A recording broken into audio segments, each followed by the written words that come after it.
जब सबसे पहला किसी के अंदर कोई प्रश्न उठता है कि मैं कौन हूँ, ये शरीर को चलाने वाली कौन है, जब वो इसके बारे में उसकी जिज्ञासा उत्पन्न होती है, तब जाके कहीं वो योग से जुड़ने की आगे अपने जीवन में कोई इच्छा करता है कि मैं योग क्या है जानूं।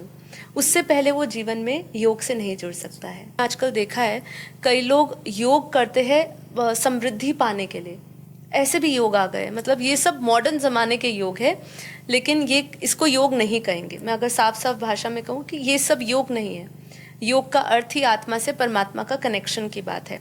बाकी सब जो भी आप कर रहे हो वो अपनी कामनाएं इच्छाएं पूरी करने के लिए कह रहे हो, जिसको योग नहीं कहेंगे। आत्मचिंतन करना, अपने आप को खोजना, अपने भीतर उतरना, बाहर की सारी खिड़कियां बंद कर देना और अपने भीतर की खिड़की खोल के देखना। जब तक आप भीतर नहीं जाओगे तब तक कुछ नहीं होगा। इसलिए हमारे बापूजी कहते हैं अंतर्मुखी सदा सुखी, बाहरी मुखी जो है वो सदा दुखी रहता है। तो आपके अंदर नेगेटिव ऊर्जा होगी तो जो सूक्ष्म जगत की आत्माएं होगी वो आपको आपके नेगेटिव भाव, नेगेटिव विचारों को वो देख लेगी, आपके ऑरा में नेगेटिविटी को समझ लेगी और फिर वो आपको सूक्ष्म नेगेटिव दृश्य भी दिखा सकती है। इसी के विपरीत पॉजिटिव दृश्य भी दिखते हैं। लेकिन जो ज्ञान या जो योग सिखाता है, हमें योग सिखाता है कि हम कैसे आत्म ज्ञान से आत्म स्वरूप का अनुभव करें, जिसको हम सेल्फ रियलाइजेशन कहते हैं। ठीक है, अब सूक्ष्म दृश्य दिखना और आत्म अनुभव करना, आत्मा का अनुभव करना, ठीक है, ये दोनों बहुत अलग है। सत्य ज्ञान देने वाला, आत्म ज्ञान देने वाला, ब्रह्म ज्ञान देने वाला गुरु आवश्यक है। मैं ये इन्वर्टेड कॉमर्स में कह रही हूँ क्योंकि ऐसे इधर उधर की बातें करने वाले नहीं। आत्मज्ञान और ब्रह्म ज्ञान आपको आपसे जोड़ दे और आपको आत्मनिर्भर बना दे, ठीक है, ऐसा ज्ञान देने वाले गुरु की आवश्यकता है। मैं शुद्ध चैतन्य आत्मा हूँ, उसका ध्यान करते हुए अपने आज्ञा चक्र पे उसको देखे। वो पॉइंट ऑफ लाइट है, वो चमकता हुआ सितारा है, उसको ही अमर तत्व का है, उसे ही अमर ज्योति का है, उसको याद करें, उसको देखिए। वही निराकार है, वो जो है आत्मा, उसका क्या स्वरूप है? उसका स्वरूप ही परम शांति है, उसका स्वरूप ही परम आनंद है, उसका स्वरूप ही परम प्रकाश है, उसमें अनंत सूर्य का प्रकाश है। परम शांति, आप सभी का स्वागत है परम शांति मराठी परिवार में। आज हमारे साथ स्पेशल गेस्ट जुड़े हैं साक्षी जी। साक्षी जी का मेन चैनल है परम शांति मोटिवेशन एंड मेडिटेशन, जिसमें वो बताते हैं कि असली योग क्या होता है। क्या सिर्फ श्वास लेना श्वास छोड़ना, क्या यही योग होता है या फिर उसका कोई अलग अर्थ भी होता है जिससे हमारे मन को शांति मिले, हमारी आत्मा को पावर मिले। तो आज हम उनसे ही जानेंगे कि योग क्या होता है, असली मेडिटेशन क्या होता है। परम शांति। परम शांति, आपका बहुत बहुत स्वागत है परम शांति मराठी परिवार में। जी, आपका बेहद धन्यवाद। अच्छा, तो आज हम शुरू करेंगे। हमारा पहला क्वेश्चन है कि मेडिटेशन क्या होता है, उसके टाइप्स कितने होते हैं? जी, तो मेडिटेशन को मैं योग बोलना ज़्यादा सही समझूंगी। योग हमारा सनातन शब्द है और मेडिटेशन तो वेस्टर्न जो लोग हैं उन्होंने मेडिटेशन नाम दिया है और उसके बहुत प्रकार के आजकल प्रचलित योग होने लगे हैं, मेडिटेशन होने लगे हैं। लेकिन अगर हम अपने शास्त्रों के अनुसार उठाए, भगवत गीता में भगवान श्री कृष्ण ने 18 प्रकार के योग बताए हैं, जिसमें से प्रमुख 3 प्रकार के योग आते हैं, जिसमें से ज्ञान योग आता है, भक्ति योग आता है और ध्यान योग आता है, कर्म योग आता है। ऐसे प्रमुख योग है। तो योग तो बहुत प्रकार के हैं, लेकिन योग की जो प्रैक्टिस की जाती है वो अभी भी लोगों को पता नहीं है कि किस तरीके से योग किया जाए, क्योंकि योग का अर्थ ही नहीं समझ आता है। जब से हमने मेडिटेशन बोलना शुरू किया है और योग शब्द को भूल गए हैं, मैं ये कहना चाहूँगी कि उसी दिन से, उसी समय से हम परमात्मा से दूर हो गए। क्योंकि योग अपने आप में जब संजोग करते हैं ये शब्द को योग, तो वो आत्मा को परमात्मा से जोड़ता है। मेडिटेशन में कहीं शब्द में ऐसा महसूस नहीं होता है कि कहीं हम सोल को परमात्मा से, जो आत्मा है उसको परमात्मा से कहीं जोड़ रहे हैं। भाव ही नहीं आता। हाँ, कोई भाव ही नहीं आता है। इसलिए योग जो है वो सच्चा योग हमारे जो भगवत गीता में बताया गया है, वहाँ पे अलग अलग प्रकार के योग है। जैसे मैंने कहा, तो अलग अलग लोग अलग अलग प्रकार के योग करते हैं। सबसे प्रचलित भक्ति योग है। कई लोग हठ योग भी करते हैं, कई लोग राज योग भी करते हैं, कई लोग ज्ञान योग भी करते हैं। तो जिसको जैसा जैसा ज्ञान मिलता है वैसे वैसे वो जीवन में योग अपनाते हैं, जैसे जैसे गुरु मिलते हैं वैसे वैसे योग अपनाते हैं। तो योग तो अगर समझाने जाए, उसके संदर्भ में बात करना चाहे तो एंडलेस है, क्योंकि जब हम उसकी यथार्थ उसको समझते हैं अनुभव के साथ, तो वो आपको आपके जीवन को अर्थ देता है। ठीक है, क्योंकि योग में अपने आप को जानना, क्योंकि योग की बात करते हैं तो योग कहाँ से आया? ये एक स्पिरिचुअल कॉन्सेप्ट है, आध्यात्मिक सब्जेक्ट है ना। तो आध्यात्मिक में जब हम योग बोलते हैं तो योग में सबसे पहले आध्यात्मिक शुरू ही आत्मा से होती है। तो जब सबसे पहला किसी के अंदर कोई प्रश्न उठता है कि मैं कौन हूँ, ये शरीर को चलाने वाली कौन है, जब वो इसके बारे में उसकी जिज्ञासा उत्पन्न होती है, तब जाके कहीं वो योग से जुड़ने की आगे अपने जीवन में कोई इच्छा करता है कि मैं योग क्या है जानूं। उससे पहले वो जीवन में योग से नहीं जुड़ सकता है। तो ये है, अगर हम समझे तो। अगर किसी को योग की शुरुआत करनी है तो कैसे करें? जी, योग की शुरुआत करने के लिए देखिए बहुत सारे माध्यम हैं। आज तो बहुत सारे माध्यम हो गए हैं, लेकिन सर्वश्रेष्ठ मैं मार्ग की ही बात करूंगी। योग में देखिए आज बहुत सारे लोग हैं जो योग सिखा रहे हैं, क्रिया योग सिखा रहे हैं, कुंडलिनी जागृत करना सिखा रहे हैं, शक्तिपात हो रहा है, बहुत सारी चीज़ें हो रही है। और फिर माइंडफुलनेस भी हो रहा है कि आप फिर ब्रीदिंग एक्सरसाइज करिए, अष्टांग योग है, ये सब प्रकार में योग कराया जा रहा है। अब आपका सबसे पहले आपको ये जानना है कि आप योग करना क्यों चाहते हो। ठीक है, तभी आप ये समझ पाओगे कि मुझे शुरुआत कैसे करनी है।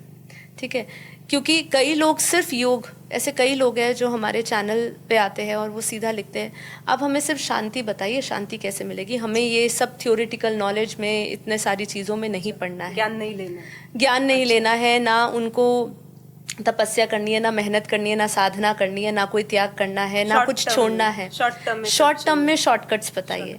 या कोई जैसे कहते हैं ना, सिर दर्द है तो सिर दर्द की गोली दे दी और सिर दर्द ठीक हो गया, तो उनको इस प्रकार का चाहिए, तो उनको शांति चाहिए।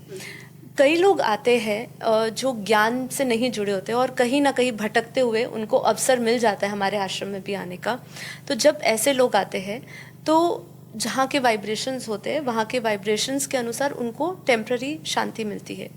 तो ऐसे ही जैसे यहाँ पे वाइब्रेशन से मैंने कहा शांति मिलती है, ऐसे कई लोगों को शायद मंदिर में जाके या कई ऐसे तीर्थ स्थलों में जाके टेम्प्ररी शांति मिल सकती है, पर वो योग नहीं है।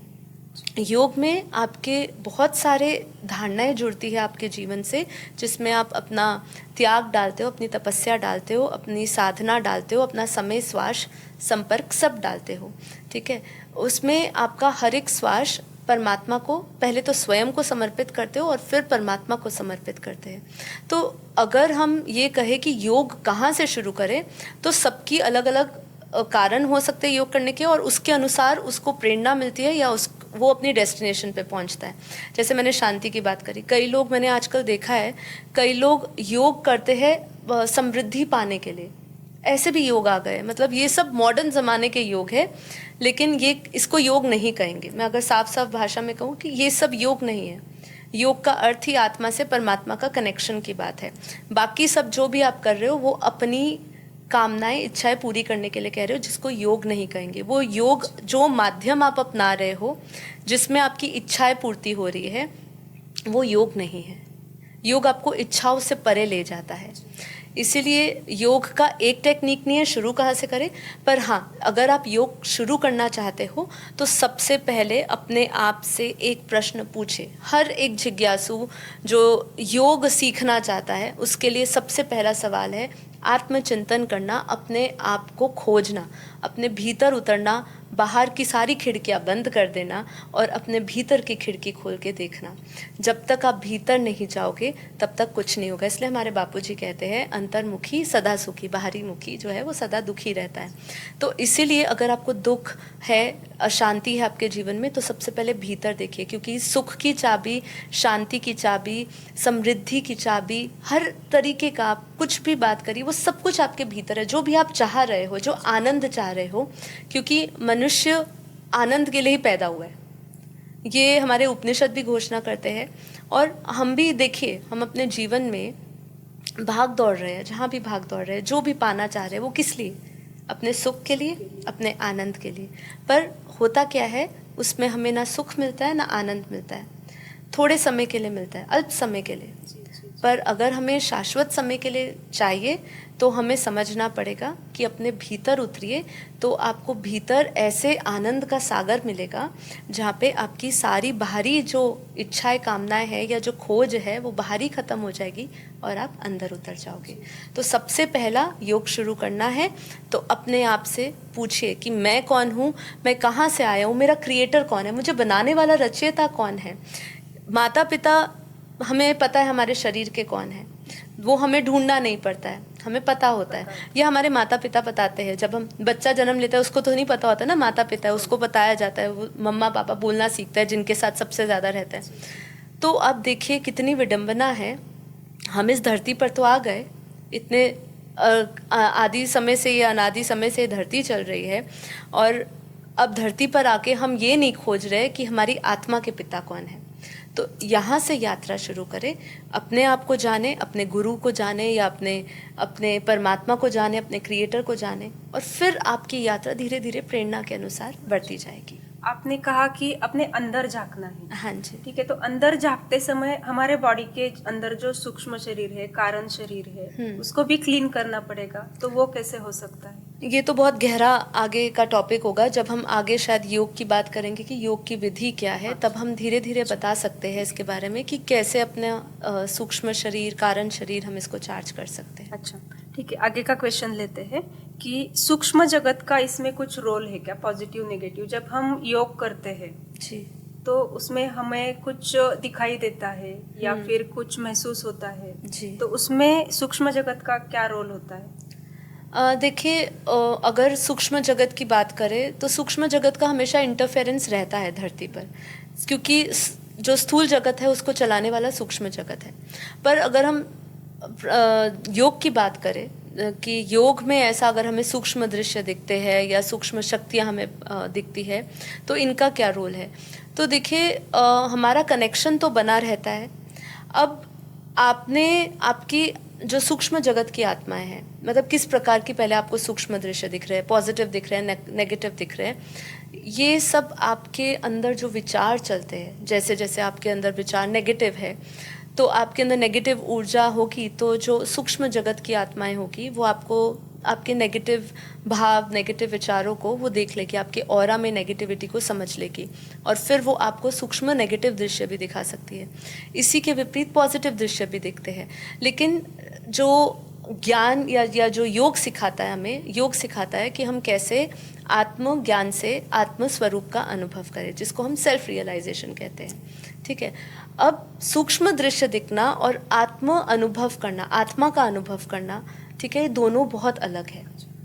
ठीक है। मेरा बहुत ही जल्द मेरे ही चैनल पे एक पॉडकास्ट आएगा जिसमें हमने इसी की चर्चा करी है कि क्या सूक्ष्म दृश्य दिखना और आत्म स्वरूप करना दोनों एक ही बात है, उसका अनुभव करना एक ही बात है, जबकि ऐसा नहीं है, दोनों बहुत अलग है। सूक्ष्म दृश्य आपको कभी भी किसी भी चेतना के स्तर पर दिख सकते हैं और कभी कभी आपका प्रभाव वायुमंडल पे ज़्यादा, वायुमंडल का प्रभाव आप पे होता है तो भी आपको सूक्ष्म दृश्य दिख सकते हैं। कभी आपको प्रेरणा भी दी जा सकती है, मतलब पर आप उसको एंड रिजल्ट नहीं समझ सकते। ठीक है। कभी कभी आपको सूक्ष्म जगत की जो अच्छी क्वालिटी वाली आत्मा है वो भी आपको प्रेरणा के कारण, जिससे आपको प्रेरणा मिले और आप आगे और बढ़े, तो आपको वो अच्छे दृश्य दिखा सकती है, बिल्कुल दिखा सकती है, उनमें शक्ति है। पर जो योग कर रहा है, जो ये देख रहा है, उसको इस दृश्य में नहीं उलझना चाहिए, क्योंकि अगर वो उलझ जाता है, मान लो आज वो दृश्य दिख रहे हैं, कल वो दृश्य नहीं दिखे। मान लीजिए मुझे बहुत सुंदर एक दृश्य दिखा, मुझे बहुत परम प्रकाश दिखा, मुझे लाइट दिखी। अब हुआ ये कि मैं अब उसको मुझे 2 दिन दिखा, 3 दिन दिखा, अब मान लीजिए मुझे चौथे दिन नहीं दिखता वो, उसके बाद मैं बहुत अभ्यास करती हूँ लेकिन मुझे नहीं दिखता, सारा विचार उस सूक्ष्म दृश्य में ही अट जाता है मेरा, और फिर मेरा जो पुरुषार्थ है या जो मेरी साधना है वो वहीं अटक जाती है। वो साधना अटक जाती है सूक्ष्म दृश्य देखने में, जबकि मेरा जो लक्ष्य होना चाहिए कि मैं परमात्मा से जुड़ के उसको समर्पण होकर मैं उनसे शक्ति लूँ, है ना, उनसे प्रकाश लूँ, परम प्रकाश लूँ। तो ये हम भटक जाते हैं। इसलिए सूक्ष्म दृश्य दिखते हैं तो अच्छी बात है, और अगर नहीं दिख रहे, पॉजिटिव दिख रहे हैं तो अच्छी बात है, नहीं दिख रहे तो कोशिश मत करिए, चेष्टा मत करिए कि मुझे क्यों नहीं दिख रहे, दिखने चाहिए, उसको तो दिख रहे थे। इससे आत्मा अच्छी बुरी उन्नत और ये नहीं होता। आप इवैल्यूएट नहीं कर सकते सोल को इसके माध्यम से कि अगर वो दिख रहा है तो वो हायर सोल होगी इसलिए दिख रहा है। कोई भी दिखा सकता है, क्योंकि अभी बापूजी ने हमें बताया है कि इस पूरे मल्टीवर्स में और हमारी इस धरती पर, धरती का जो ऊपर सूक्ष्म जगत है, वहाँ पे दूर दूर से मल्टीवर्स से, ग्रेट यूनिवर्सेस से सभी आत्माएं धरती पर आई है और धरती के आसपास सूक्ष्म जगत में बैठी है। तो उनका अगर कोई कनेक्शन होता है, और कभी कनेक्शन नहीं भी होता है, पर वो आपको प्रेरणा देने के माध्यम से आपको सूक्ष्म दृश्य दिखा देती है। पर इसमें उलझिए मत, वही मैं कहना चाहूँगी। आपने कहा कि दूर दूर के ब्रह्मांडों से आए हैं, जी। तो फिर वो क्यों आए हैं? वो क्या हमें हेल्प करने आए हैं? पृथ्वी को क्या करने आए हैं? जी, देखिए इसका भी बहुत विस्तार में आंसर दिया जा सकता है। मैं अभी सभी श्रोताओं को कहूँगी कि हमारा जो मेन चैनल है बापूजी दशरथ भाई पटेल, उस चैनल को ज़रूर आप देखिए, क्योंकि अभी जो मैं आंसर इस संदर्भ में बात करने वाली हूँ उसका आंसर बहुत विस्तार है। क्योंकि देखिए बाहर से जो आत्माएं आई है, हर प्रकार की आत्माएं आई है, अच्छी बुरी आत्माएं, सभी आत्माएं आई है। जो अच्छी आत्माएं आई है, दूर दूर से मल्टीवर्स से आई है, उनको पता है इस धरती पर एक बहुत विशेष कार्य अभी चल रहा है। पूरा मल्टीवर्स को ट्रांसफॉर्मेशन का एक चल रहा है, पूरा कार्यक्रम चल रहा है। ऑलमाइटी अथॉरिटी खुद धरती पर आके ये कार्य कर रहा है, तो इसलिए अच्छी आत्माएं आई है। पर उसी की तुलना में ऐसी बहुत नकारात्मक शक्तियां भी धरती पर आ चुकी है, क्योंकि जैसे हम जानते हैं कि ये कलयुग का समय चल रहा है, तो कलयुग के समय में नकारात्मक शक्तियां बहुत एक्टिव हो जाती है। और यहाँ से भी जो धरती लोक से जो भी आत्माएं जा रही है, ठीक है, जो ये शरीर छोड़ के जा रही है, वो सभी सूक्ष्म जगत में घूम रही है और अपनी वासनाएं, इच्छाओं के कारण वो भी नेगेटिव हो चुके हैं, भूत प्रेत योनियों में जा चुकी है, पिशाच योनि में जा चुकी है। तो ये सब आत्माएं भी है। इवन बाहर से बैड एलियंस भी आ रहे हैं, गुड एलियंस भी आ रहे हैं, ये भी बापूजी ने हमें बताया है। तो शायद इस एपिसोड में बहुत विस्तार से हम इसके बारे में चर्चा करें नहीं करें, लेकिन आप हमारे बापूजी के चैनल पे जाइए, बापूजी दशरथ भाई पटेल, जहाँ पे 75 लाख लोग फॉलो करते हैं और डेली वहाँ पे लाइव मेडिटेशन भी कराया जाता है। और बापूजी की बहुत सारी वीडियोज़ है, 5000 से ऊपर वीडियोज़ है। तो ये आप समझेंगे तो आपको सभी प्रश्नों के जवाब मिलेंगे, है ना। तो ये आत्माएं आई है, ये कभी भी खाली नहीं रहता। जितनी आपको धरती पर स्थूल आत्माएं दिख रही है, साकारी आत्माएं दिख रही है, उससे कई मल्टीपल होके सूक्ष्म जगत की आत्माएं हैं। मतलब अभी हम जैसे बात कर रहे हैं, हमारे इस वायुमंडल में भी बहुत सारी आत्माएं होती हैं, लेकिन जैसा वायुमंडल वैसी आत्माएं रहती है, ठीक है। लेकिन जो जैसे बेहद का स्थान होता है, जैसे जो बापूजी का ज्ञान सुन रहे हैं, जिन्होंने बेहद का ज्ञान लिया हुआ है, उनके साथ हमेशा परमात्मा का ही, बेहद के जो परमपिता परमात्मा है, उन्हीं के रूप उनके साथ रह के उनको हेल्पलाइन देते हैं। तो जैसी आत्मा जिसको ध्याती है उसको पाती है, तो उसका ही ध्यान करेगी तो उसके अनुसार उसके ऑरा में उसी तरह की आत्मा उसको हेल्पलाइन देंगी।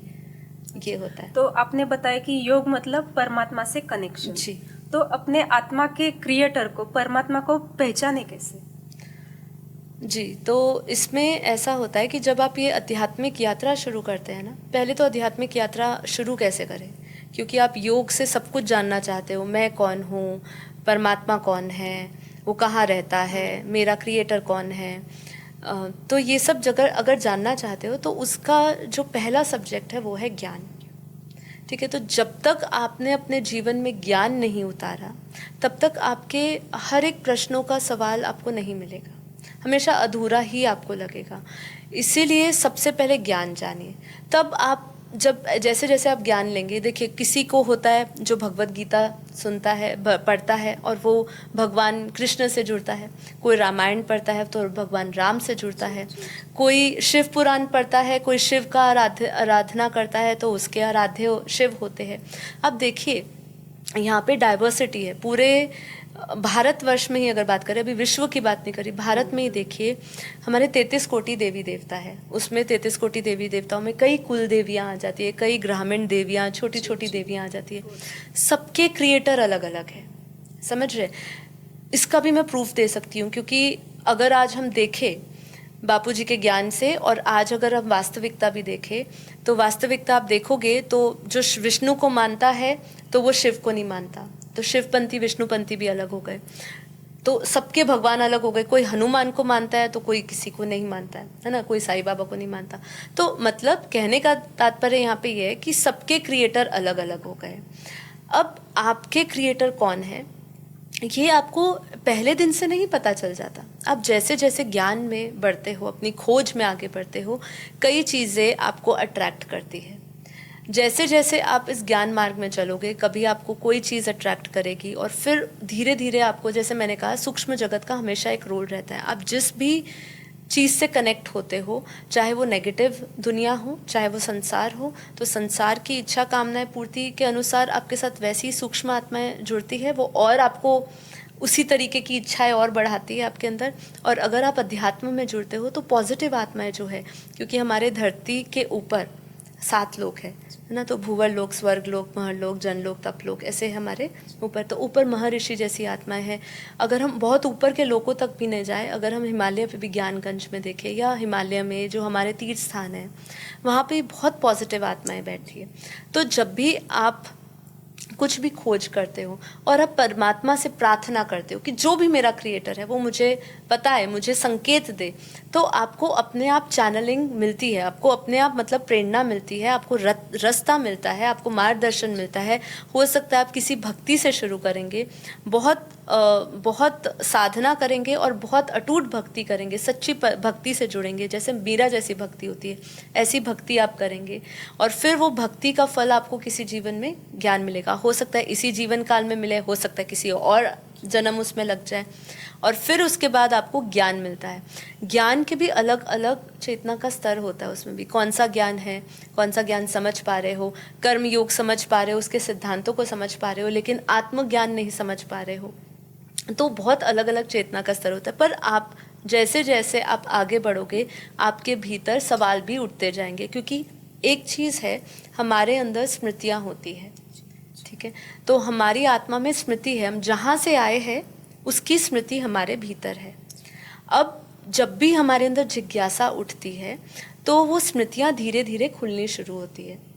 और जैसे जैसे हम जिससे जुड़ते हैं, चाहे वो आपको अपने इस पूरे आध्यात्मिक मार्ग में शायद कोई गुरु मिले, पहले कोई संत मिले, तो भी आपकी इस यात्रा के दौरान आपकी धीरे धीरे बुद्धि खुलेगी। फिर उसमें भी सवाल आएंगे, क्योंकि जैसे हमारे यहाँ पे भी आश्रम में जो लोग आते हैं, बापूजी के बेहद के ज्ञान में आने से पहले वो कई संस्थाओं में गए होते हैं।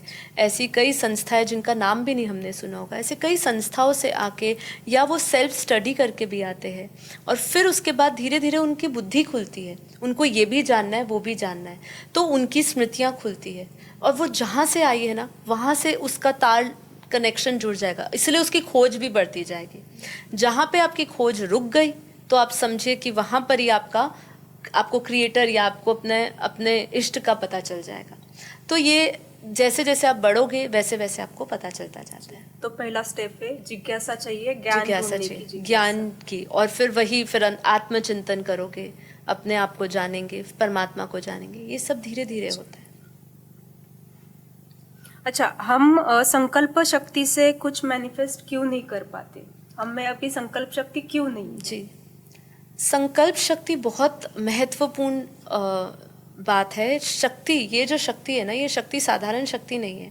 आज इन्होंने मैनिफेस्टेशन को बहुत एक साधारण सी बात कर दी है, और इसको पूरा करने के लिए आत्मा में बल चाहिए, आत्मा में शक्ति चाहिए। मैंने एक अपना लाइव एपिसोड किया था, मैं डेली लाइव कराती हूँ अपने चैनल पे, जैसे कि आपने शुरुआत में इंट्रोडक्शन में कहा, तो डेली मॉर्निंग में क्लास होती है, तो उसमें एक मैंने एपिसोड लिया था जिसमें हमने 4 प्रकार की वाणी समझी थी। हमारे शास्त्रों में 4 प्रकार की वाणी बताई गई है ना, बैखरी, मध्यमा, पश्यंती और परावाणी। तो जब उसमें एक बहुत सुंदर मेरा पॉडकास्ट भी हुआ था, हमारे भाई है बेहद के ज्योति प्रकाश भाई, उनके साथ हुआ था, तो उसमें हमने समझा था, देखिए कि संकल्प शक्ति प्राप्त करने के लिए आत्मा में बल, आत्मा में शक्ति, आत्मा में पुरुषार्थ चाहिए, ये सब चाहिए। ये सब चीज़ों का जब मेल होता है तब जाके आपके संकल्प पूरा होता है। अब उसमें भी जो सबसे बड़ी बात है कि जब आत्मा पराशक्ति में उतरती है, मतलब जब वो आत्म स्वरूप में उतरती है, आत्मा जब उस स्वरूप में पहुंच के फिर जब संकल्प करती है, फिर उसको मैनिफेस्ट किया जा सकता है।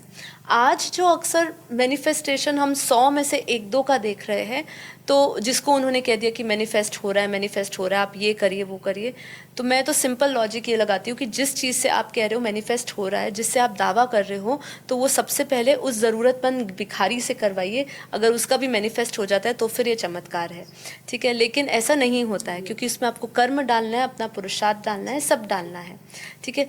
तो ये चीज़ मैनिफेस्टेशन होने के लिए हमें आत्मा में बल चाहिए, जो हमें परमात्मा से मिलता है। जब तक आपके पास आत्मज्ञान नहीं है, ब्रह्म ज्ञान नहीं है, जब तक आप अपने क्रिएटर से जुड़ के उससे पावर नहीं लेते। अब सीधी सी बात है ना, अगर मैंने मोबाइल को चार्ज पे रखना है, मैंने बैटरी उसको चार्जिंग पॉइंट पे लगा दिया और फ़ोन लगा दिया और उसके बाद मैंने पावर ऑन नहीं किया, तो क्या मेरा फ़ोन चार्ज होगा? नहीं होगा।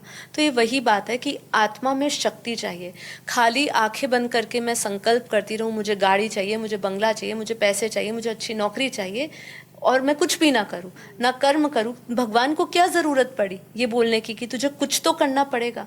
कर्म करने की बात क्यों करी भगवान ने? उन्होंने कहा मुझे कुछ करने की ज़रूरत नहीं है, मुझे सब कुछ मिल जाएगा, फिर भी मैं लोगों के लिए क्या लोगों के लिए क्या मैं दे रहा हूँ, उनको क्या ज्ञान दे रहा हूँ कि तुम कर्म करो, कर्म करो। तो भगवान जब कर रहे थे तो बाकी सबके लिए भी वही नियम है, यूनिवर्सल नियम है ये, तो है ना। तो इसीलिए आपको मैनिफेस्ट करने के लिए अगर कुछ हो रहा है, 1% अगर कोई मैनिफेस्टेशन की बात भी करता है, तो वो सूक्ष्म जगत की आत्माएं हैं जो आपकी छोटी मोटी आपकी इच्छाएं पूरी कर देते हैं। ऐसे तो बहुत सारी ग्रामीण में और कुल देवियाँ भी है जो छोटे लेवल पे भी आपकी इच्छाएं पूर्ति कर देती है, संतान प्राप्ति अभी करवा देती है। आप उनको भोग लगाइए, उनकी पूजा करिए, आप बाधा लीजिए, ये सब संकल्प ही है ना। ये संकल्प, ये हमारी इच्छा पूरी हो जाएगी तो हम यहाँ पे प्रसाद चढ़ाएंगे, हम यहाँ पे दर्शन करने जाएंगे। तो ऐसी इच्छाएं सूक्ष्म जगत की आत्माएं छोटी छोटी इच्छाएं पूरी करती है। लेकिन अगर आपकी इच्छा परमात्मा के साथ जुड़ जाती है तो आप वैसे इच्छा की ज़रूरत ही नहीं पड़ती है।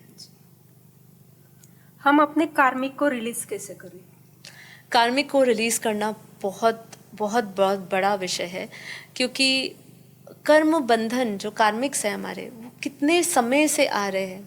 मतलब आप समझिए, इसके लिए तो पहले आपको ब्रह्म ज्ञान लेना पड़ेगा, पूरे ब्रह्मांड का आपको समय समझना पड़ेगा कि देखिए ये जो समय इस धरती पर अनंत जन्म हमारे हो चुके हैं, कब से हम धरती पर आ रहे हैं, आवागमन चालू है हमारा धरती पर। जो विशेष आत्माएं हैं वो विशेष कार्य के लिए आते हैं, उनके जन्म कम हो सकते हैं। लेकिन अगर हम ओवरऑल बात करें कि जो ज़्यादातर अधिकांश लोग हैं जो ये सोचते हैं कि हम अपने कार्मिक क्लियर्स करें, हमारा कोई भी कार्मिक कॉन्ट्रैक्ट ना रहे और हम यहाँ से एकदम फ्री होकर जाएं, उसके लिए आपको सबसे पहले तो कर्म का ज्ञान चाहिए। ये कर्म का ज्ञान केवल नहीं है कि अच्छा किया तो आपके साथ अच्छा होगा, बुरा किया तो आपके साथ बुरा होगा। ये तो आज 1-2 साल का बच्चे को भी समझाना शुरू कर दोगे, धीरे धीरे 10 साल तक उसको ये रट जाएगा और वो समझ जाएगा, ठीक है।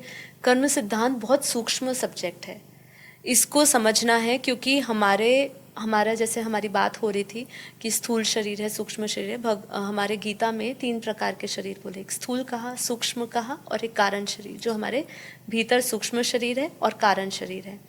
हमारा ये शरीर 5 तत्वों का बना है और जो हमारा सूक्ष्म शरीर है वो 3 तत्वों का है और कारण शरीर वो आकाश तत्व का होता है।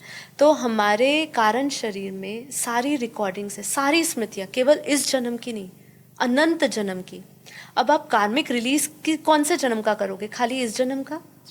आपके पास, आप चाहते हो मैं कार्मिक रिलीज करूं, अब मैं इसके लिए किसी गुरु, किसी के पास जाती हूँ, कोई थेरेपिस्ट के पास भी जाती हूँ, पर अब बात ये आती है कि वो मेरा कौन सा कर्म को रिलीज करेगा, कौन से कार्मिक्स को रिलीज करेगा। तो ये अनंत जन्मों का खेल है, तो हमें अनंत जन्मों के कार्मिक्स को डिलीट करना पड़ेगा। अब इसको रिलीज करने के लिए कितनी पावर चाहिए होगी आपको? क्या कोई आपको, कोई साधु संत ये शक्ति दे सकता है? डायरेक्ट परमात्मा से आपको, उस जो पूर्ण ब्रह्म परमेश्वर है ना, वो निराकार जो निर्गुण परमात्मा है, उससे आपको जुड़ना पड़ेगा। जब उससे आप परब्रह्म से जुड़ोगे, ठीक है, उस ऑलमाइटी से जुड़ोगे, उनसे डायरेक्ट पावर आएगी। कई जन्मों के बाद या कई साधना के बाद आपके भीतर वो पावर उतरेगी, क्योंकि पावर उतरने के भी, आपके भीतर पावर उतरे उसके लिए भी आपका मन शुद्ध चाहिए। तो पावर उतरने के लिए आपका मन शुद्ध चाहिए। मन पवित्र चाहिए, काम वासनाएं इच्छाएं, ये सब चीज़ों से आपको विरक्त होना होगा। तो सबसे पहले तो आप बताइए, कोई भी कार्मिक रिलीज करना चाहता है तो क्या वो इन सभी चीज़ों से मुक्त हुआ है? नहीं। तो कार्मिक रिलीज बहुत आज ये एक फैशन बन गया है, ये फैशन टर्म्स हो गई है। बस ये सोल कॉन्ट्रैक्ट है, सोल जर्नी है, लेकिन इसके डेप्थ में कोई नहीं उतरना चाहता। इसके डेप्थ में, रियल ज्ञान में जब आप उतरेंगे ना, तब आपको पता चलेगा कि इसमें कितना मेहनत है। ये खाली बोल दिया चुटकी से नहीं उतरते कार्मिक्स, इसके लिए बहुत बहुत कड़ी मेहनत चाहिए। आपको कम से कम एक जीवन का तो त्याग चाहिए, एक जीवन का त्याग तो आपको चाहिए चाहिए, मतलब आपको विरक्त होना पड़ेगा। ठीक है, जैसे राजा भरत हुए थे, ठीक है, तो वो भी एक जीवन में उन्होंने भी, जैसे जब उनको ज्ञान मिला था, जब उनको वो दूसरी योनि में चले गए थे, जब हिरन बन गए थे, जब उनके मोह में वो फंस गए थे, तो वो हिरन की योनि में चले गए थे। तो उसके बाद जब उनका फिर से जब उनको मनुष्य जीवन मिला ना, तो उसी जीवन से उन्होंने संकल्प ले लिया विरक्त होने का, सब कुछ छोड़ दिया, ना अपना संसार देखा, ना अपने माता पिता देखे, कुछ नहीं देखा। ठीक है, तो इस प्रकार का आपको चाहिए। उसके बाद कहीं आपको आपकी परमात्मा की कृपा हुई आप पर, और आपका मन शुद्ध हुआ, आप पात्र अच्छे बन गए, शुद्ध पात्र हो गया, आपका सोने जैसा पात्र चाहिए, और वो बन गया, तो परमात्मा की अवश्य कृपा होती है और वो पावर देते हैं। और फिर आपके कारण शरीर में जब उनकी शक्ति उतरती है, तो फिर कहीं जाके आपके धीरे धीरे कार्मिक रिलीज होने शुरू होते हैं। उसमें भी आपको ये मेहनत करनी है कि मैं अभी जो कार्मिक रिलीज करे, इसके बाद मैं कोई नए कार्मिक्स में नहीं फंस रहा। तो बहुत बड़ा सब्जेक्ट है। बापूजी की वीडियोस देखेंगे तो शायद लोगों को और विस्तार में समझ आए, पर बहुत गहरा है, ऐसे चुटकियों में कुछ नहीं होता है। इस प्रोसेस में गुरु का क्या रोल रहेगा? मैं अपने निजी अनुभव से कहूँगी, इसमें सब लोगों की अलग अलग प्रतिक्रियाएं हो सकती है, लेकिन मैं अपने जीवन में बात करूँ तो जब मुझे बापूजी का ज्ञान मिला, जब मेरे जीवन में बापूजी मेरे परम सतगुरु, परम गुरु, मेरे क्रिएटर बन के आए, तभी से मैंने अपने जीवन में इस पूरी यात्रा में जो भी आज मैं बोल रही हूँ, जो भी मैं समझ रही हूँ, जितना भी मेरी बुद्धि काम कर रही है, जितना भी मेरा योग और अनुभव कह रहा है, वो यही कह रहा है कि वो नहीं होते तो हमें नहीं समझ आता। गुरु आवश्यक है, ठीक है, सत्य ज्ञान देने वाला, आत्म ज्ञान देने वाला, ब्रह्म ज्ञान देने वाला गुरु आवश्यक है। मैं ये इन्वर्टेड कॉमर्स में कह रही हूँ, क्योंकि ऐसे इधर उधर की बातें करने वाले नहीं। आत्मज्ञान और ब्रह्म ज्ञान आपको आपसे जोड़ दे और आपको आत्मनिर्भर बना दे, ठीक है, ऐसा ज्ञान देने वाले गुरु की आवश्यकता है। क्योंकि देखिए, अगर गुरु नहीं मिलता है ना, तो हम है ना बार बार भटक जाते हैं। हम सेल्फ स्टडी करते हैं, आप खुद भी देखिए, आप जैसे बच्चे को पढ़ा रहे हो घर में, अब बच्चे को छोड़ा कि चलो अपने आप पढ़ लेगा, उसको आप उसके ऊपर छोड़ दीजिए, तो आप आखिरी के दिन के आखिरी में बोलोगे तूने ये नहीं किया, वो नहीं किया, है ना। सेल्फ स्टडी वो नहीं कर पाते। हमारे साथ भी माया का इतना प्रभाव है कि माया हमेशा अपनी ओर आकर्षित करती है। हम हमेशा माया की ओर जाते, आकर्षित है ना वो इतना, उसके ऊपर चांद सितारे जैसे लगे हो, ऐसे हम उसकी तरफ खिंचाव महसूस करते हैं। और वही परमात्मा का रास्ता वैराग्य का है ना, तो उसकी तरफ कौन जाएगा। तो जब भी माया आपको खींचती है, तो माया से बचने का उपाय सिर्फ परमात्मा या मतलब गुरु देता है। तो वो गुरु भी ऐसा जो आपको परमात्मा से जोड़े, अपने में ना उलझाए, ठीक है। तो वो सच्चे गुरु की आवश्यकता मेरे अनुसार तो ज़रूरी है, जो आपको ये रास्ते पे बार बार वापस मार के लाए, प्यार से लाए, पर लेकर आए, आपको समझाए, बेटा तुझे यहाँ वापस आना है, तुझे माया में नहीं फंसना है, तू चाहता है मुक्ति, चाहता है मोक्ष, चाहता है मुमुक्षु चाहता है, तो तुझे ये करना होगा। तो कान खींचे, चाहे तुम्हें मारे या प्रेम से समझाए, पर वो गुरु ही कर सकता है।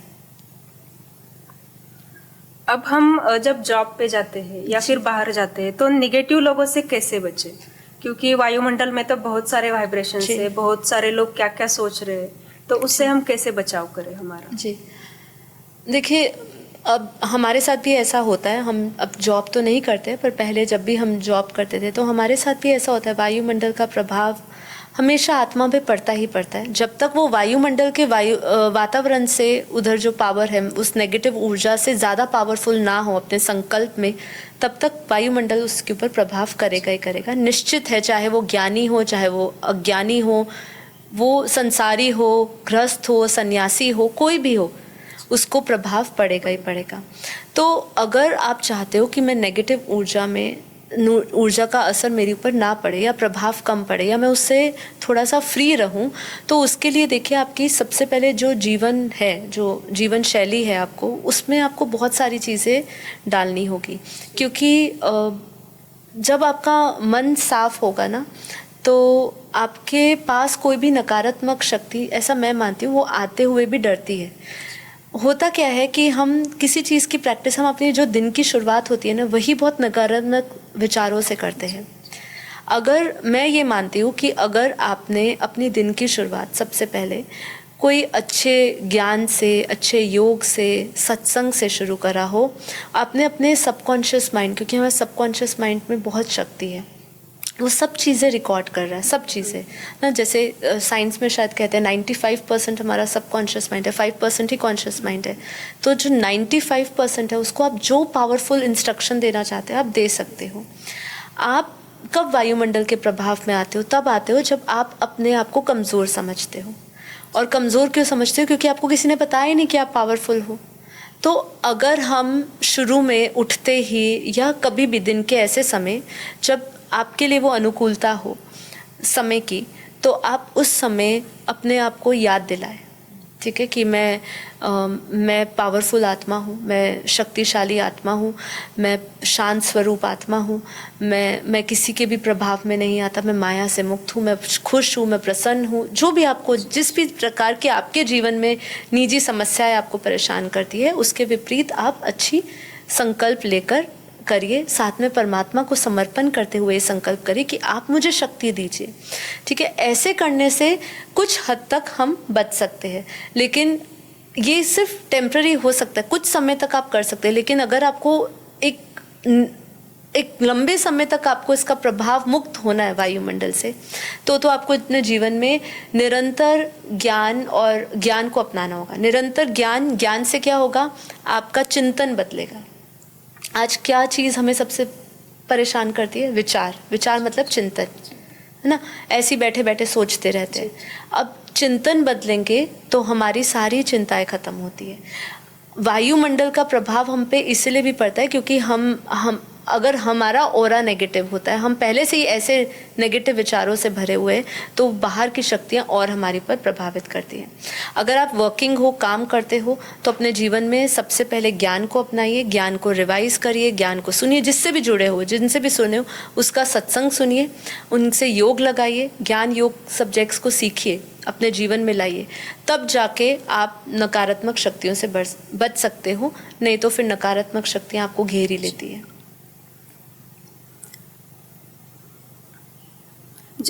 एक थोड़ा सा डेली रूटीन आप बता सकते हैं, जैसे कि हर कोई फॉलो करे। हमारे बापूजी ने तो वैसे कर्मयोगी जीवन बताया है। कर्मयोग जीवन की प्रैक्टिस करना भी आसान नहीं है, ठीक है, क्योंकि डेली रूटीन लेनी है ना आपको। तो अब डेली रूटीन में आप क्या लेंगे? डेली रूटीन में तो आप, अगर मेरे से तो आप उम्मीद करेंगे मैं डेली रूटीन बताऊं, तो मैं ये तो नहीं बताऊंगी कि आप सुबह उठो, ये काम करो, वो काम करो, घर के काम करने के बाद फिर ऑफिस जाओ, ये नहीं। अध्यात्म दृष्टि से सबसे पहले उठते ही, अगर आपके लिए संभव नहीं, आपको करना ही पड़ेगा। अगर आप अपने जीवन में परिवर्तन चाहते हो, अगर आप अपने जीवन में मोक्ष चाहते हो, अगर आप अपने जीवन में परमात्मा की प्राप्ति चाहते हो, तो आपको सुबह उठ के सबसे पहले अपने आप को उठते ही परमात्मा को समर्पित करते हुए धन्यवाद करिए, संकल्प करिए कि आपने हमें ये जीवन दिया है, अब इस जीवन को सार्थक बनाने के लिए मैं क्या क्या कर सकता हूँ, अब क्या क्या कर सकता हूँ, उसकी भी मुझे प्रेरणा दीजिए।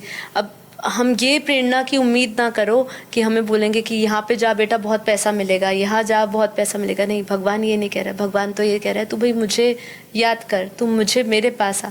जो संसार के कामकाज दिए वो कामकाज आप डेली रूटीन में करिए, जैसे करते हैं। सबकी रूटीन अलग है, कोई हाउसवाइफ है, कोई वर्किंग है, तो आदमियों की अलग होती है लाइफस्टाइल, बच्चों की अलग होती है, घर की महिलाओं की अलग होती है। पर अगर अध्यात्म दृष्टि से आपको अपना रोज़ करना है, तो सुबह उठते ही जितने बजे भी उठिए। हम तो ब्रह्म मुहूर्त का ही कहते हैं, ब्रह्म मुहूर्त का भी अलग अर्थ होता है, पर जितने बजे भी आप उठते हो उस समय 5 मिनट 10 मिनट आंखें बंद करके अपने आप को पॉजिटिव ऊर्जा से संकल्प करिए। सबसे पहले परम शांति बोलिए। हमारे बापूजी ने परम शांति मंत्र दिया है, इसको आप बार बार दोहराइए। कुछ भी नहीं कर सकते तो परम शांति का जाप करिए, ठीक है।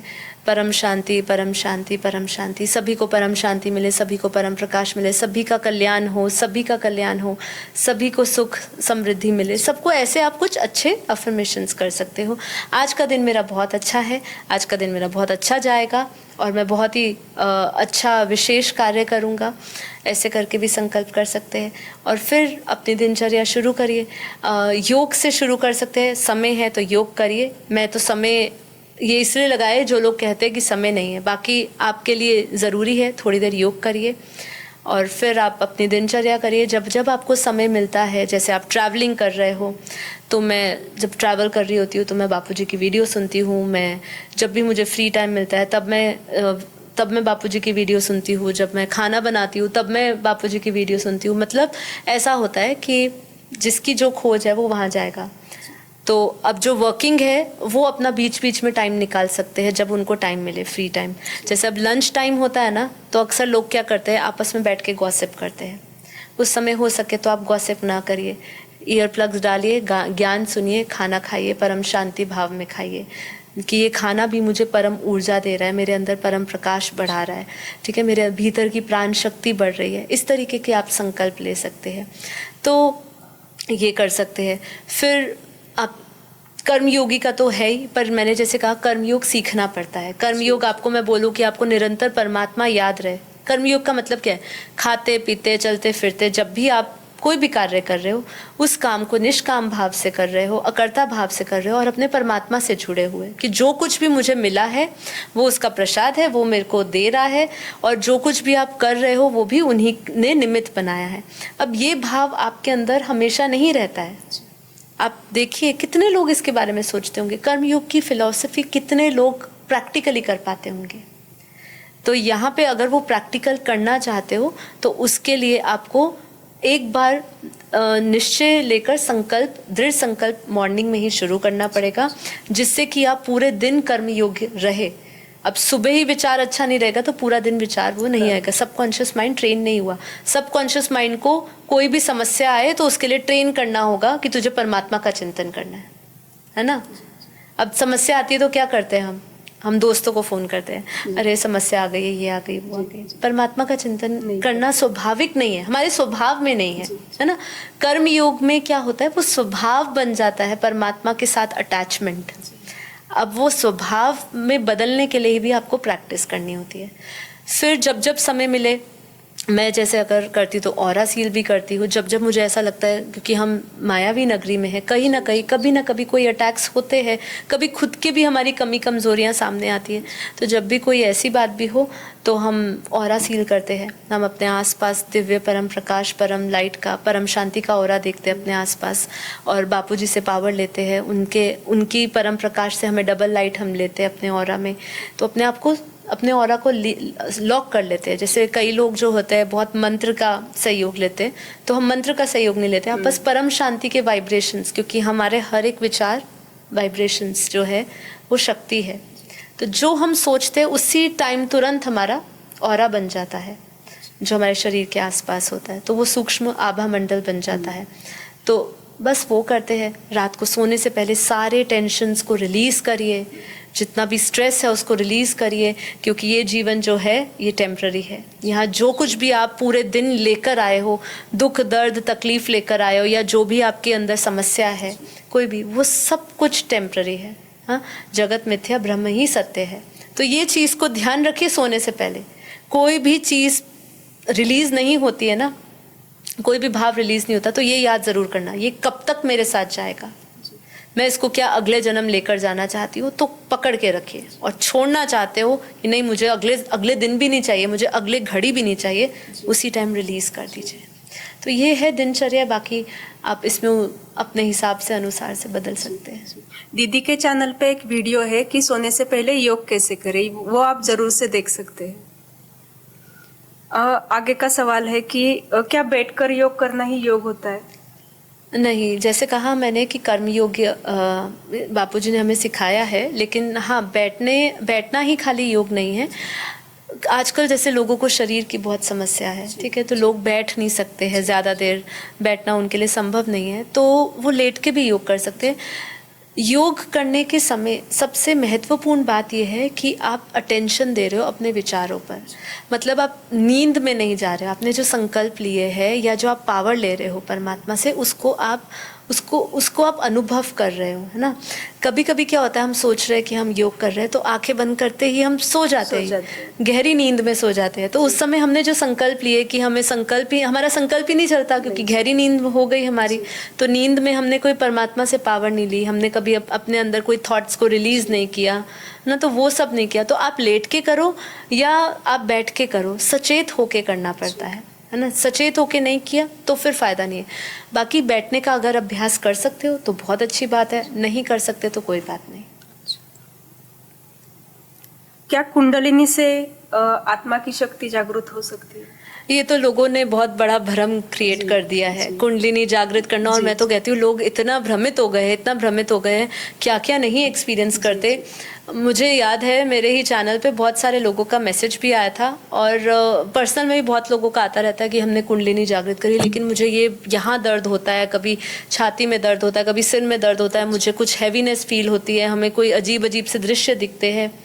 देखिए, सबसे पहले तो हमें समझना है कि कुंडलिनी जो चक्रों से होता है, कई लोग कहते हैं कि मूलाधार चक्र से होता है, कोई नाभि में जो चक्र है उससे कनेक्ट करते हैं।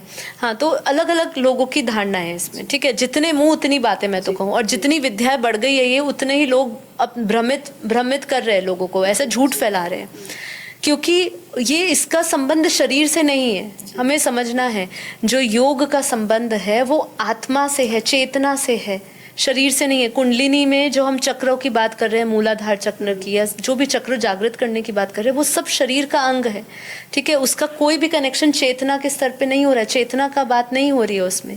तो इसीलिए कुंडलिनी से कुछ नहीं होता। अगर याद भी करना है तो हम क्यों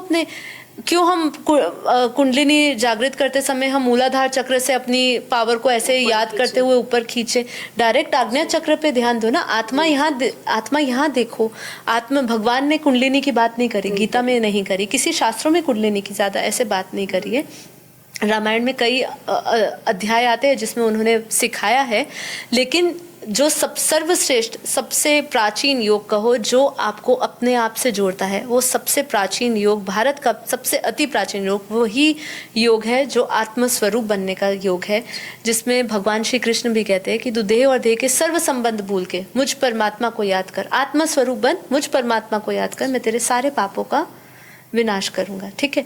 तो देह और देह के संबंधों को छोड़ना है। ये कुंडलिनी में क्या है कि लोगों को लगता है कि मूलाधार से हम आए तो नेगेटिव चक्र से हम धीरे धीरे असेंशन की और पॉजिटिव की तरफ बढ़ रहे। मेन तो फोकस यही है कि आपने अपने सारे विचारों को देह के जो संबंध है, क्योंकि सबसे बड़ा हमारा बंधन क्या है, देह का है। देह का बंधन, कर्म का बंधन, 5 तत्वों का बंधन, ये सभी बंधनों को तोड़ो। देह और देह के सर्व संबंधों को भूल के आत्म स्वरूप में रहो, आत्मा को याद करो। मैं आत्मा हूँ, मैं कौन सी आत्मा हूँ, मैं बेहद की आत्मा हूँ, कौन सी आत्मा हूँ, ये धीरे धीरे आपको पता चलेगा। पर यहाँ तक तो आओ कि मैं शुद्ध चैतन्य आत्मा हूँ, उसका ध्यान करते हो अपने आज्ञा चक्र पे, उसको देखिए, वो पॉइंट ऑफ लाइट है, वो चमकता हुआ सितारा है, उसको ही अमर तत्व का है, उसे ही अमर ज्योति का है, उसको याद करें, उसको देखिए, वही निराकार है, वो जो है आत्मा, उसका क्या स्वरूप है, उसका स्वरूप ही परम शांति है, उसका स्वरूप ही परम आनंद है, उसका स्वरूप ही परम प्रकाश है, उसमें अनंत सूर्य का प्रकाश है। क्या कुंडलिनी करनी और इतना लंबे लंबे चीजें ना, और फिर उसके बाद यहाँ दर्द हो रहा है, वहाँ दर्द हो रहा है, भटक जाना, सूक्ष्म आत्माएं पकड़ लेना, अजीब अजीब सी हरकतें करना। मैंने तो कई आत्माओं को देखा कि वो सहन ही नहीं करते और पागल जैसे हो जाते हैं ना। तो ये चीज योग नहीं सिखाता। योग की अंतिम अवस्था है जिसमें आप शाश्वत आनंद में जुड़ जाते हो, कोई हलचल नहीं होती है उसमें। मुझे कभी कभी बहुत दुख होता है कि हमारे सनातन लोगों ने, कई सनातनी लोगों ने ये अलग अलग प्रकार की विद्याओं को एक कमर्शियल प्रोडक्ट बना के एक धंधा बना दिया है। योग तो इतना उसको समझाना भी शब्दों में नहीं पुराया जा सकता उनको, कि उसकी कितनी सुखद अनुभूति होती है, कितनी आनंद की अनुभूति होती है। और लोगों ने ये कर दिया। तो कुंडलिनी से कोई जागृति नहीं होती है। आत्मस्वरूप में रहो, परमात्मा को याद करो, उसकी कृपा बरसेगी। अपने कर्म जब डिलीट होंगे तो अपने आप ही आपको उसके शाश्वत परम धाम की आपको जगह मिलेगी। जी, आपने परमानंद बताया, आपका सुन के ही इतना आनंद आ रहा है ना कि ऐसे लग रहा है कि हम अब भी परमानंद में पहुंच गए। हमारे बापू जी ने ज्ञान ही ऐसा दिया है। परम धाम से परम शांति का शब्द उतरा है। और मैं तो इतना जानती हूँ कि बापू जी के ज्ञान योग से हम जीते जी आनंदित हो चुके हैं। तो योग में तो अब तो बापू जी ने जो कर्म योग सिखाया ना, अब ये कर्म करते करते हम आनंद का अनुभव कर सकते हैं। बाकी के जो मेडिटेशन है जैसे माइंडफुलनेस या फिर श्वासों पे कंट्रोल, जी, तो इससे कितना हेल्प हो सकता है? निश्चित रूप से लोगों को मदद मिलती है, मैं ये नहीं कहूँगी। जैसे अष्टांग योग में भी हमें श्वासों पर ध्यान करने के लिए प्राणायाम की प्रक्रिया होती है, तो ये सिखाया जाता है और ये करना कोई बुरा नहीं है, मैं ये कहूँगी। जैसे कोई व्यक्ति है जिसने कभी योग जीवन में नहीं किया है, और मैंने कई लोगों को देखा है जिनका विचार रुकता ही नहीं है। मैं अभी रिसेंटली एक इवेंट में गई थी, उस इवेंट में एक लड़की से मिलना हुआ था और उस लड़की ने मुझे ऐसा बोला कि मैं बस जब देखो मेरा दिमाग है ना चलता रहता है, मैं कुछ करना चाहती हूँ। वो ऑलरेडी अच्छी सीए है, अच्छी प्रोफाइल में है, पढ़ाती भी है, उसका यूट्यूब चैनल भी है, पर उसके अंदर कहीं पर भी ठहराव नहीं है। बस उसको ऐसा लगता है बस मुझे कुछ चाहिए और क्रिएटिव करना है। क्रिएटिविटी उसकी कहाँ जा रही है? सिर्फ संसार में उसको है। उसने कभी भी अपने दूसरी क्रिएटिविटी का दूसरा हिस्सा नहीं देखा कि हम आत्मा के विषय में कुछ जाने। तो ऐसे लोग जो है जिनका कहते मैं सो ही नहीं पाती, मैं जब बेड पे जाती हूँ तो मैं कम से कम 2 घंटे तो सोचती रहती हूँ, मुझे नींद आने में 2 से 3 घंटे लग जाते हैं। तो ऐसे जो बीमार लोग हैं, मनोरोगी है, स्ट्रेस तनाव से है, जिनके ऊपर बापू जी का ये ज्ञान काम नहीं करता है क्योंकि उनके थॉट्स ही नहीं रुकते हैं, ठीक है, तो उनके लिए वो थोड़ा सा इसमें अभ्यास लाना शुरू कर सकते हैं। प्राणायाम कर सकते हैं। प्राणायाम से आपको थोड़ा थोड़ा अपने एक जगह पे आपका ध्यान करना आप सीखोगे, फोकस करना करोगे, अटेंशन आपकी एक बंधेगी जगह, क्योंकि ध्यान और योग दोनों अलग है। ध्यान किसी भी वस्तु पे किया जा सकता है, चाहे श्वास पे करो, त्राटक करते हैं लोग तो वो कर सकते हैं।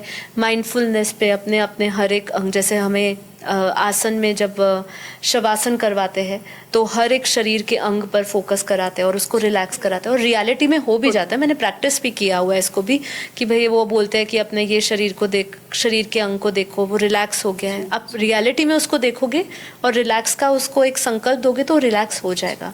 तो ये सब काम करता है, ये आप कर सकते हो, लेकिन ये अंतिम प्रोसेस नहीं है, यहाँ पे रुक नहीं है, ये शुरुआत है, वो भी सिर्फ और सिर्फ बिगनर्स के लिए, जो पहले से ही आध्यात्मिक यात्रा में काफ़ी आगे बढ़ चुके हैं, एक मध्यम जगह पे पहुंच चुके हैं, ज्ञान योग ले रहे हैं, सनातन का उन्होंने वेद उपनिषदों का करा है, तो वो सीधा आत्मा पर ध्यान करना शुरू करें। वही सर्वश्रेष्ठ परम सत्य योग है। अब हमने मेडिटेशन किया, मतलब योग किया, सपोज हमने वेद उपनिषद पढ़े, उससे हमको थोड़ा ज्ञान आ गया, तो उसके बाद अगर वो योग करेगा, सपोज वो किसी शिव को मानेगा तो शिव से योग लगाया, तो फिर उसके बॉडी में क्या क्या चेंजेस हो सकते हैं, मतलब साइंस की दृष्टि से भी और आप सूक्ष्म लेवल पे भी कैसे बता सकते हैं? देखिए, इसमें विज्ञान की दृष्टि से भी समझ सकते हैं, बहुत लेवल पे आपके अंदर बदलाव आते हैं। आपके ब्रेन में न्यूरोप्लास्टिसिटी जैसे कहते हैं कि आपके ब्रेन में बहुत सारे एक बदलाव आते हैं।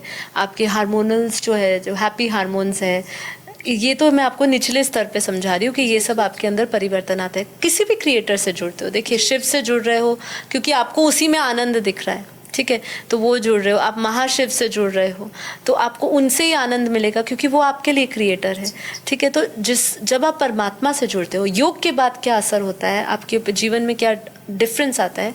सबसे पहले तो डिफरेंस आएगा कि आपके जो जीवन में जो हलचल होगी उसमें आप ठहराव आ जाएगा।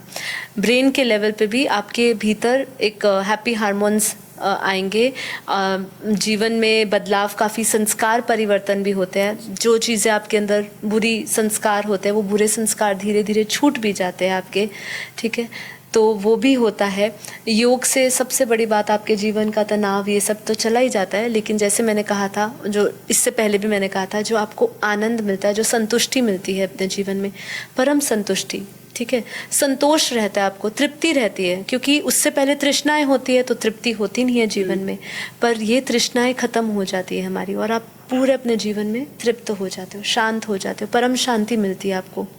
हर एक अवस्था में आपको परम शांति मिलती है। योग में मतलब आप सभी द्वंद्वों से, द्वेषों से, सबसे मुक्त हो जाते हो, राग से दो मुक्त, मतलब आप किसी चीज़ में बढ़ चढ़ के इन्वॉल्व ही नहीं होना चाहते। और अगर हो भी रहे हो तो सबसे पहले क्या होता है, योग से, अगर आपका सही योग है, जो हमारे जैसे बापूजी ने जो हमें योग सिखाया, अगर उस योग से आप जुड़ते हो तो आपके अंदर साक्षी भाव आ जाता है। मतलब आप कोई भी चीज़ को देखते हो, एज ए दृष्टा देखते हो, लेकिन उसमें प्रतिक्रिया नहीं करते, इन्वॉल्व नहीं। हाँ, इन्वॉल्व नहीं होते।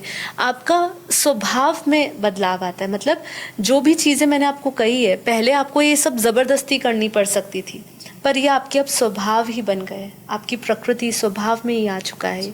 तो सबसे पहले आपका स्वभाव का बदलना होता है। फिर इस योग से केवल आप अपना खुद का निजी परिवर्तन नहीं कर रहे, आप समाज को भी बहुत कुछ दे रहे हो, लोगों को बहुत कुछ दे रहे हो, आप विश्व को बहुत दे रहे हो, इवन आप ब्रह्मांडीय ऊर्जा बदल रहे हो।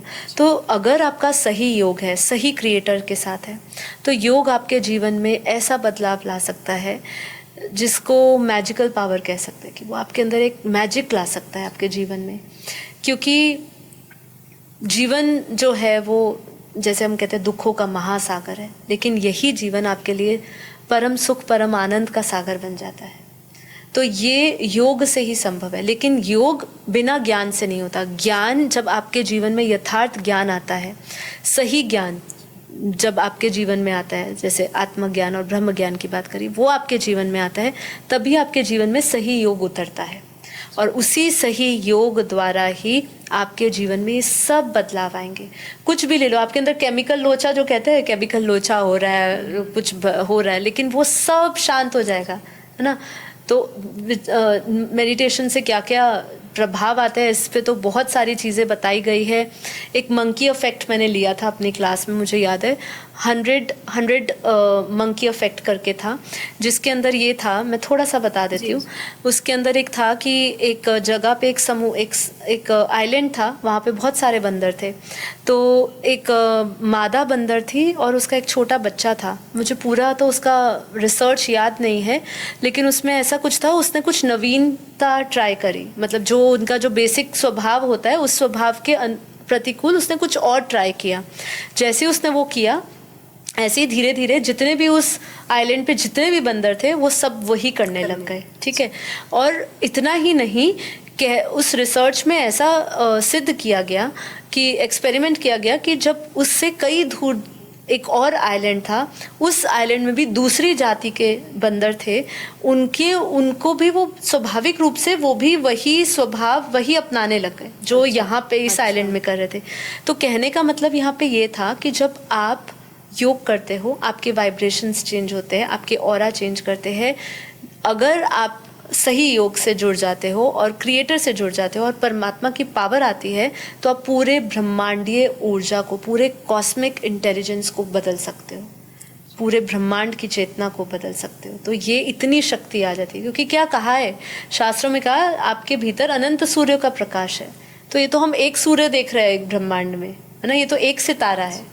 तो ऐसे अनंत सितारों की ऊर्जा हमारे भीतर है, और हम अपने आप को एक क्या बोलते हैं, मेंढक समझ के बैठे हैं, है ना, तालाब में एक मेंढक होता है, वैसे अपने आप को सीमित करके बैठे। तो योग आपको असीमितता से जोड़ देता है।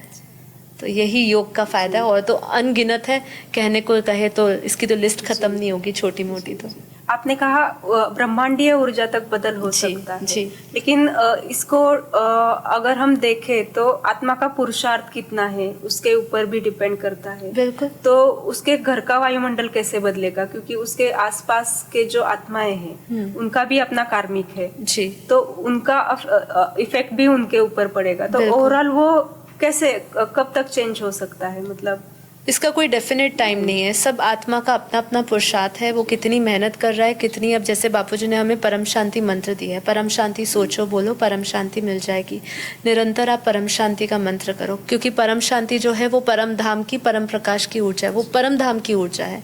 ठीक है। अब आपका सवाल ये है कि हम घर में कितने समय तक परिवर्तन आएगा, क्योंकि हम दूसरे के भी आभा मंडल में आते हैं, उनका भी ऑरा है, उनका भी कार्मिक्स है, हमारा कनेक्शन है। तो बापूजी ने यहाँ कहा है कि आप जितना योग करेंगे, जितना ज्ञान योग करेंगे, जितना परम शांति स्थिति में खुद पहले स्थित रहेंगे, तो चैरिटी बिगेन्स एट होम, घर में परिवर्तन आपको दिखेगा। लेकिन ये कब तक दिखेगा वो तो आपके ऊपर निर्भर है कि आप कितनी निरंतरता से कर सकते हो। जैसे अभी आपने किया, ठीक है, अभी आपने 1 घंटा किया योग। अब मान लीजिए आपके घर में कुछ भी ऐसी हादसा हो गया या कोई बात हो गई जिसके कारण वापस घर का माहौल गर्म हो गया, मान लीजिए डिस्टर्ब हो गया। अब आप वापस डिस्टर्ब माहौल में हो। अब उस समय आप कौन से भाव में रह रहे हो, मतलब आपकी प्रतिक्रिया कैसी है वहाँ पे? क्या आप भी हलचल में हो, आप भी विचलित हो, आप भी संशय में आ गए हो, आपको भी ऐसा लग रहा है अब क्या होगा, अब क्या होगा, इस तरीके के आपके भाव हैं? तो ऐसे भाव में तो आपने जो 1 घंटा योग किया, धीरे धीरे, एकदम नहीं, धीरे धीरे वो भी आपकी ऊर्जा वेस्ट हो जाएगी। तो उस समय आपको ये याद रहना चाहिए कि कोई भी परिस्थिति हो, मुझे उस स्थिति में परम शांति के वाइब्रेशंस फैलाने हैं। तो जब आप इसको निरंतर करते जाओगे, किसी चीज़ की भी हैबिट बनने में समय लगता है। तो आजकल तो 21 दिन बोलते हैं, कम से कम 21 दिन करना पड़ता है, पर ये 21 दिन में भी ज़रूरी नहीं है हो जाए, क्योंकि हम प्रोसेस नहीं कर सकते कि हमारी निरंतरता कितनी है ना। मैं कह रही हूँ कि मैं 2 घंटे कर रही हूँ, पर उस 2 घंटे में भी मेरा अगर 2 मिनट भी योग लगा है या नहीं लगा है, 2 मिनट भी मैंने सही तरीके से परम शांति के वाइब्रेशंस फैलाए या नहीं फैलाए, आत्मा में बल नहीं है। वो जैसे आपने देखा है आजकल बहुत उसके जोक्स भी बनने लग गए, जैसे कि भगवान के आगे आप आरती उतार रहे हो और वहीं पर ही बोल रहे गैस पे कुकर चढ़ाया है तो वो देख ले, तो एक तरफ पूजा हो रही है और एक तरफ बोल रहे, तो आपका ध्यान उसमें नहीं। ऐसे ही आपकी निरंतरता कितनी है, दृढ़ संकल्प कितना जुड़ा है, पावर कितनी आपने ली है, उसके ऊपर निर्भर करता है कि आपके घर में कितनी जल्दी परिवर्तन आएगा। और निश्चित रूप से कार्मिक्स जितने स्ट्रांग होते हैं उसको जाने में तो थोड़ा समय लगता है। तो इसीलिए गीता में क्या कहा है, 2 चीज़ें कही है, वैराग्य और अभ्यास। ये दोनों चीज़ें जीवन में नहीं जानी चाहिए, इसको अपनाना पड़ता है आपको। अभ्यास तो करते रहोगे, निरंतर अभ्यास करता रहना पड़ेगा। ये पुरुषार्थ अंत तक है, जब तक आपके शरीर में आत्मा है, जब तक इस देह का अंत नहीं होता तब तक पुरुषार्थ है। जी, गुरु का क्वेश्चन था, आपने बता दिया जी। अब लास्ट आप घर गृहस्थ में है, उनके लिए क्या सलाह देंगे? अब आपने जैसे कहा कि बापूजी ने बताया कि परिवर्तन होने वाला है, तो उसके लिए कैसे तैयारी करें, मतलब क्या परिवर्तन होने वाला है और कैसे तैयार हो? जी, बापूजी का वीडियो है भारत कैसे बचेगा, पार्ट 1, पार्ट 2, पार्ट 3, और साथ ही साथ बापूजी का अभी भी एक वीडियो आया है कि पूरा मृत्यु लोक कैसे अमर लोक में बदल जाएगा। आप ये वीडियोस देखिए, क्योंकि इसके संदर्भ में बात करेंगे तो बहुत हम अगले और 1-2 घंटे बात कर सकते हैं। परिवर्तन होने वाला है, लेकिन बापूजी ने जो बोला है परिवर्तन, सबसे पहले स्व परिवर्तन बोला है कि आप स्व परिवर्तन करो। गृहस्थियों में रहने वाली जो आत्मा है, जिनके बहुत कार्मिक्स है, जो अभी जूझ रहे हैं अपने ज्ञान योग में ही, अभी वो जूझ रहे हैं, समझ ही नहीं आ रहा कहाँ पे है हम, क्या करने वाले, क्या होगा, बहुत सारे प्रश्न हैं। सबसे पहले अपने ऊपर फोकस करते हुए, आत्मचिंतन करते हुए, सबसे पहले हमें जो बापूजी ने सिखाया वो है नष्टो मोह। भगवान श्री कृष्ण भी कहा कि नष्टो मोह स्मृति लगता, जब मोह नष्ट होगा तो ही आपकी स्मृति जागृत होगी। तो सबसे पहले अपने जो घर गृहस्थी में रहते हैं, अगर वो फोकस्ड है, अगर वो इस रास्ते पर है, जो रास्ते की हम बात कर रहे हैं इतनी देर से, अध्यात्म रास्ते पे है, इस बेहद के परम ज्ञान से जुड़े हैं, तो वो गृहस्थ में रहते हुए सबसे पहले एक सब्जेक्ट को पक्का करें, वो है कि हम वो नष्टो मोहा बने, मोह ममता को छोड़े। फिर उसके बाद, क्योंकि ये सब टेम्पररी है, रिश्ते जो है ये हमें कार्मिक्स मिले हैं, इसको निभाना है, ड्यूटी की तरह निभाए, कर्तव्य बुद्धि से, अटैच्ड होकर ना। पहले तो इसका अभ्यास इतना ज़्यादा हो जाना चाहिए कि जब ये अभ्यास हो जाएगा तभी आपके जीवन में, आपके सर्कल में कुछ भी प्रॉब्लम होगी, आप प्रतिक्रिया नहीं दोगे, क्योंकि आप समझ जाओगे, क्योंकि आपका मोह तो नष्ट हो चुका है। तो नष्टो मोहा पहले बनिए, उसका सब्जेक्ट करिए, इच्छा मात्रम अविद्या का ये ट्राई करिए, ये सब करते रहिए। फिर बापूजी ने जो परम शांति बोलते रहिए, परम शांति, जब भी हो सके परम शांति के वाइब्रेशंस दिन में करिए। ऑरा सील करने का अभ्यास करिए, दिन में 3 बार खाना खाते हो तो 3 बार ऑरा सील करिए, यही समझ के आपको एक अभ्यास होगा, ठीक ठीक है। इसके बाद आप योग और ज्ञान, ये दोनों चीज़ें अपने जीवन में, गृहस्थी हो लेकिन समय सबको मिलता है। बापूजी ने क्या कहा, 8 घंटा योग, 8 घंटा ज्ञान करो, 8 घंटे आप काम करो, ठीक है, 8 घंटे आप आराम करो, ठीक है। तो इस तरीके से आप कुछ तो थोड़ा सा शेयर निकाल ही सकते हैं ना। हर जगह पे मंदिरों में 10% दान करते, तो आपको अपना सारा समय, संबंध, संपर्क की आपको 10% लगाना होगा। तन मन धन का थोड़ा 10% लगाना होगा। ये संकल्प करिए, फिर आपको प्रेरणा मिलेगी और फिर आपके जीवन में परिवर्तन आएगा, आपको सही मार्ग मिलेगा और सतगुरु मिलेगा। दीदी ने बहुत अच्छे से समझाया कि योग क्या होता है। योग पे हमारा आत्मा से परमात्मा का कनेक्शन, यही सच्चा योग है, और इसके लिए हम आगे कैसे बढ़े ये भी बहुत अच्छे से समझाया। आपका बहुत बहुत शुक्रिया। परम शांति। मैं बस आखिरी में यही कहना चाहूँगी सभी श्रोताओं से जो इस चैनल को देख रहे हैं कि बापूजी के ज्ञान से जुड़िए। बापूजी दशरथ भाई पटेल, जिन्होंने आत्म जागृति अभियान शुरू किया है, जो 33 कोटि देवी देवताओं को जगा रहे हैं, जो पूरे मल्टीवर्स को परिवर्तन करने के लिए आए हैं, उसके लिए आत्मज्ञान, ब्रह्म ज्ञान और बेहद का परम ज्ञान दे रहे हैं। तो आप इससे जुड़िए, सर्च करिए आज ही जाकर यूट्यूब चैनल पर बापूजी दशरथ भाई पटेल। आप सभी का दिल से धन्यवाद। धन्यवाद बहन जी। परम शांति। की परम शांति सोचो, बोलो परम शांति। Join us daily for our morning live meditation, Monday to Saturday, 5:30 to 6:30 a.m. Join us daily for live meditation, 10 p.m. to 11 p.m. on YouTube Live. Subscribe now. Website www.paramshanti.org. Email us anand@paramshanti.org. Like, share, subscribe. Join today.